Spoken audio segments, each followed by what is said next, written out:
Good day. Welcome to the Occupational Safety Experience showroom. Please put on the virtual reality goggles. They will lead you to the accident scene to experience the accident as if you were there in person.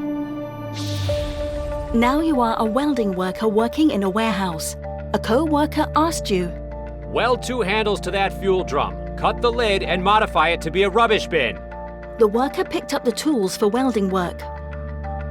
While the worker was welding a handle to the fuel drum, a flashover and explosion occurred suddenly. As a result, he sustained a serious burn injury and died. Let's see the causes of the accident and the correct preventive measures. The flammable liquid residues in the drum were ignited while carrying out the electric arc welding. A fire and explosion happened as a result. Use new containers where possible to avoid electric arc welding on used fuel drums.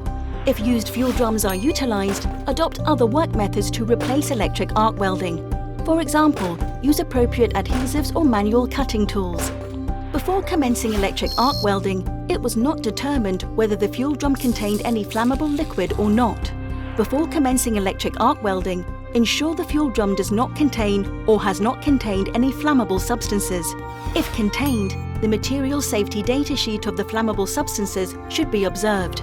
Based on the characters of the flammable substances, select an appropriate method to remove the flammable substances inside the fuel drum, such as washing with a high-pressure water jet and suitable solvents.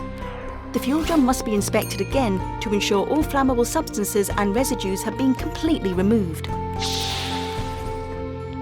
Safety is a shared responsibility. Let's join hands to make the workplace safe.